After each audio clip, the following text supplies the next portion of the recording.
I'm going to say that again. Most of the crap that you have to heal from, you will never, ever get closure in. No apology, no understanding, no nothing.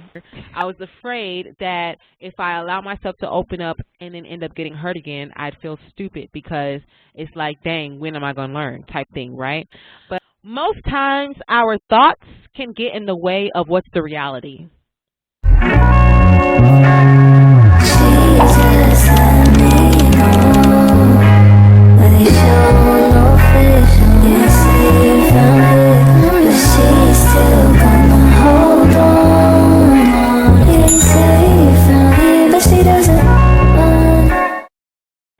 Hey y'all, I'm Coach Bree on the Ideal Woman Show, and we are back. Okay, we are back. It's been a while. Yes, I know it's been a while, but we are back with episode 3 of season 1. Now, I'm going to start being more personal with you all, about my past and the things that I've went through. Not that I wasn't going to do that anyways, but I just know that it's going to help a lot of people just to hear, what I did to overcome, certain things, certain life experiences and hurt and trauma, and disappointments and things like that. And so, yes, I'm going to start being more personal with you all. And I'm going to start by this video, which is, giving you 3 things that I started doing to tap into my feminine energy and to override the masculine energy that I was dispensing for so long. Okay. Now, I've always been feminine, but for a while I was dispensing masculine energy simply because I was mad, angry, and was closed off to pretty much everyone. And I used to justify that behavior by saying things like, I have to protect me, and things like, I will never give anyone the opportunity to hurt me again type stuff, right? When in reality, I was self-sabotaging.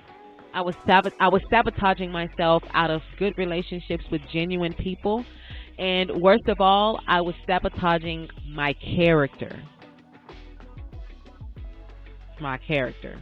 Y'all know that song or that movie, I Can Do Bad All By Myself? Yeah, that could have been my theme song, literally, because I used to literally give people a reason to turn their nose up at me and refuse to connect with me. All because, of course, once again, I had a lot of things that I did not deal with at that time, and I refused to deal with. And it was because I was honestly sick and tired of dealing with people. I was tired of dealing with certain people and, tired of being hurt and having more and more hurt, one after the other, just like a pile of it, right? Just stacking up. I was tired of getting hurt more and more and having more and more hurt to deal with and to heal from. For any of y'all that know me, I do not do well with the healing process. Although I went through it and still is, I just don't do well with the healing process simply because it's, for one, uncomfortable. Like, it is uncomfortable as heck. All right? 2, it's intense. It gets very intense when you really go through that healing journey. It gets intense. It gets in there. All right? And then lastly, it really causes me to face what I have become simply because I refused to deal with my hurt.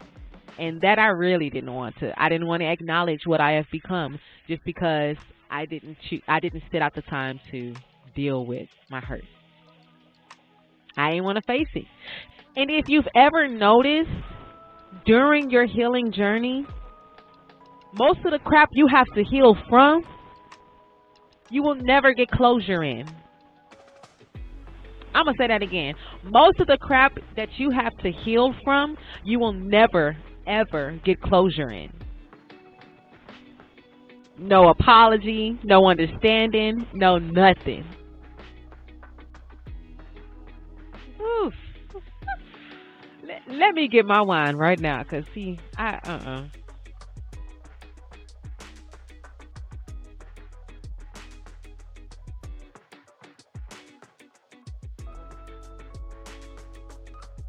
Yeah, let's go ahead and get into these top 3 things that I started doing that helped me to tap into my feminine energy. Okay.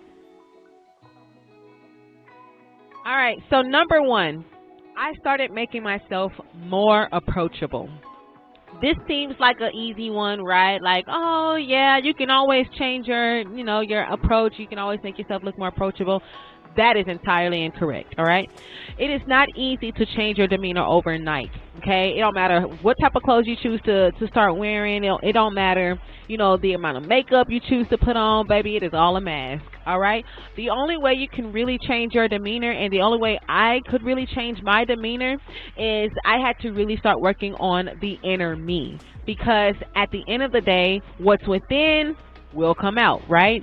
Okay, so I really had to start working on my inner me. I really had to start reflecting and started healing, because what was in me started coming out. And I'll tell you, it was people that, and honestly, I'm a down to earth type of person, and I'm very fun to be around, right? But you would never know that. You would never know that unless you were really close to me and we hang out a lot, right? But for people that I am close to, I am close with now, at some point in time, they didn't know me. And we still have conversations today where they'll say things like, Bree, I didn't think you was cool, like I didn't think that, we would be close because, you weren't approachable when I first met you. They would be like, girl, you literally used to look angry. Like, you always had a next look on your face. You always looked irritated. And your body language screamed, don't with me. And so, like, hearing that from the people that I'm supposed to say, to hear that, when they first saw me, that I gave off very, very, very negative energy like that, like, and I'm not saying that masculine energy is negative. That's not what I'm saying. But, at that time, I was not very approachable at all. And it was multiple people that were telling me that. And it just didn't sit right with me, right? A lot of you that know me, y'all know that my spirit, anybody who's around me, my spirit makes you feel welcome. It's a welcome. I have a welcoming spirit. I do. It makes you feel welcome, it makes you feel loved, and it makes you feel at ease. Like, people that are with me, they are peaceful around me. I'm either going to have you laughing, I'm going to have you feeling relaxed. Like, people who you would think is very uptight and, sedity, they ain't like that with me. They're not like that with me, because I'm naturally, I have that type of power. I can really change an atmosphere. And so to hear people say things like, that, they wanted to come up and compliment my outfit, and that they wanted to come up to me and have regular random conversations about anything, asking me about my day, asking me how my podcast and stuff was going. They didn't want to. They refused to come up to me because simply I had negative energy, and that never, it still doesn't sit right with me that I used to be that way. And that not only that I was that way, but that people felt that energy, they noticed it, and it caused them to be distant from me. That, it will never sit right with me. So I definitely had to change my demeanor, change my energy. And once again, with this, there is only one way you can truly do that, and that's by working on your inner you. It is not an overnight thing. It is not something you can go buy off the shelf and put on. It's something that literally takes time and takes work, and that's what I did. Now, and lastly on this point, I am genuinely a good person, and I absolutely hate confrontation. But at that point in my life, I was always in defense mode, and I always expected negativity to happen so that I would never be shocked whenever it actually came my way. And so, yeah, I was just in defense mode all the time, and I'd be ready to pop off, right? Anytime negativity did come my way. I used to be that type of person that would cuss your behind out first and ask questions later. It's not funny, but it's just like, that's how I used to be. I'm just being honest. I'm keeping it real. All right. Number 2, I started feeling more than I think. I started allowing myself to feel again. All right, which was not easy for me because, like I said in the beginning of this video, I was very closed off to everything and to everyone at one point in time, and I literally just kept my feelings balled up inside. And you know that saying where, you know, if you allow your emotions and your stress and all of that to, you know, to ball up, eventually it's gonna burst out. Literally, that's what happened with me. Like, I had to learn that it's okay to be vulnerable, but be vulnerable around the right people. All right, emphasis on the right people. Amen. Glory to God. Because nowadays, in today's times, women are conditioned to think that they have to appear strong, right? Like, I don't need no help. I don't need no man. I don't need this or that, right? I'm strong. I got it all together. And you're not supposed to let people see you down or see you struggling, you know, with your mental and with your emotional state, right? That's just what society has conditioned us women to think, and I'm 100% against that. 100% against that. I believe that, you know, we as women, we are emotional creatures, whether you want to accept that or not, whether you want to acknowledge that or not. Yes, we are emotional creatures. We just are. That's just how we are built, and there's nothing wrong with that. You just have to learn how to control your emotions. Okay, self-control. Now, like I said, it did take me a while to feel, to allow myself to feel again, because I just didn't want to feel the hurt. I didn't want to feel the pain. I didn't want to, you know, I didn't want to allow myself to feel happy and to feel loved, because I was afraid, that fear, I was afraid that if I allow myself to open up and then end up getting hurt again, I'd feel stupid, because it's like, dang, when am I going to learn type thing, right? But I really had to get over that fear, because once again, that was really self-sabotage, and like I said, it just wasn't pretty. You have to be okay with feeling. There are times where still today, if I feel angry or overwhelmed, I acknowledge it right then and there. I feel it, and then I release it. I don't hold nothing in anymore, because holding in emotions is literally suffocating. It will eventually begin to suffocate you out of life, suffocate you out of good things with genuine people, right? And so I really had to learn how to feel more. All right, listen, Linda, listen. This is for all my ladies that are watching this video right now. Okay, feeling puts you in a position to receive. I'll say that again. Feeling puts you in a position to receive.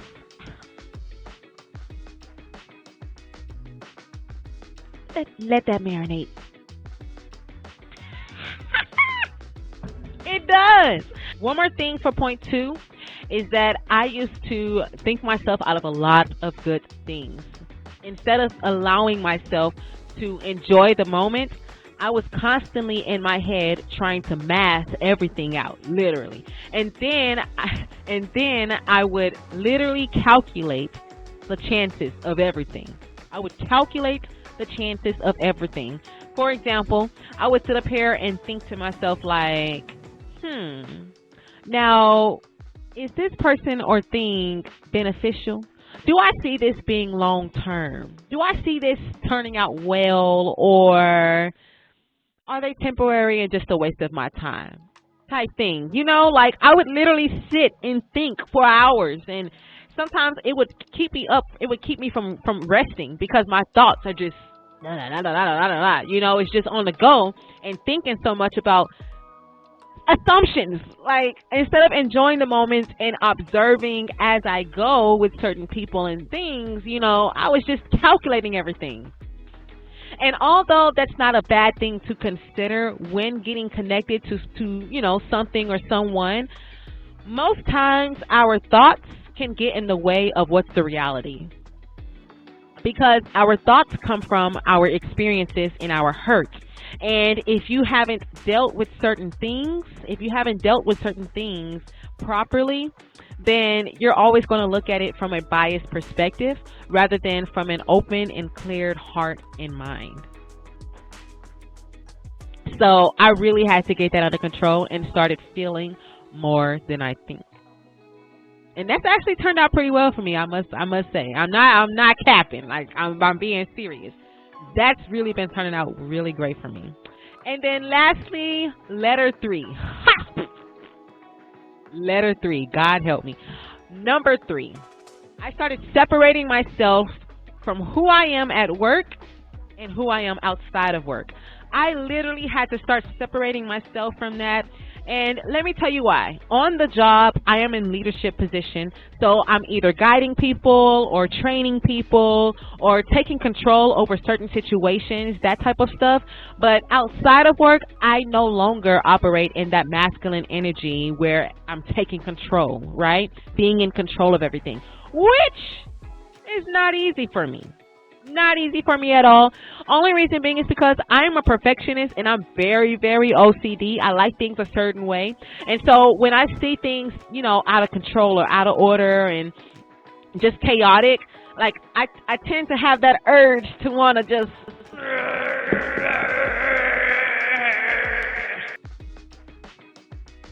yeah, I do. I really do. But now instead I just sit back and I observe. And there are times where I will still sit back and observe, but you know, when the right timing comes, I will give, you know, suggestions and helpful tips on how it could be, how certain things can be better.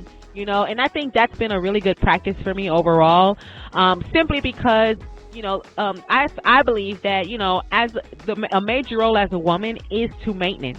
And maintenance doesn't mean to take over. Maintenance means to serve, to improve, to update, or to help and repair, right?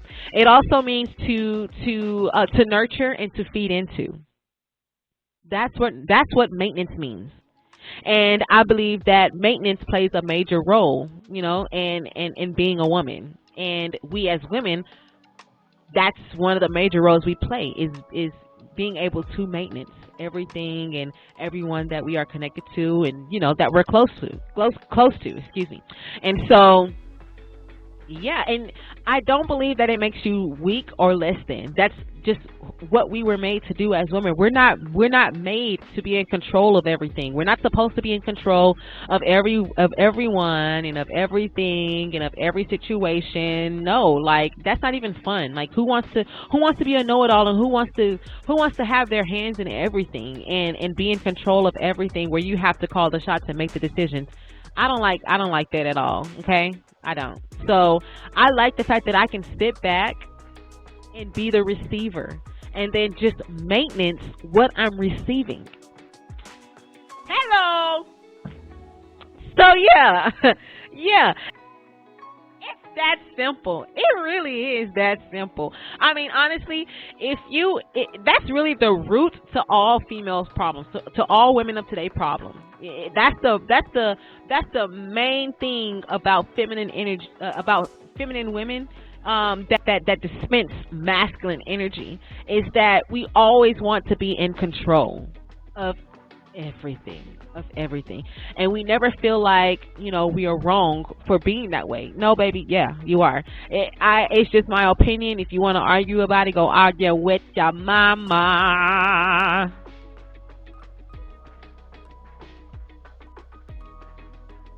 Amen. Because yeah, baby. As a woman, you shouldn't even be comfortable wanting to be in control of everything. I'm gonna leave it there, but I'm not here to argue. So learn how to maintenance, baby. If you master how to maintenance, it will literally boost you greatly in a great way, and it'll boost you away from that from that masculine energy. Simple as that. All right. But yes, ladies, those were the first 3 things that I started doing that helped me to activate my feminine energy, my femininity. And so with that being said, go ahead and comment down below if you want a part 2, where I can give you 3 more things that I've been doing to help me boost up my feminine energy as well. Also, if you have any ways and tips that you have been doing that has helped you to, you know, grow into your feminine energy and to you know, get rid of that masculine energy, that masculine side of you, go ahead and put that in the comment section down below as well. We would love to hear it. All right, let's have an open discussion about it.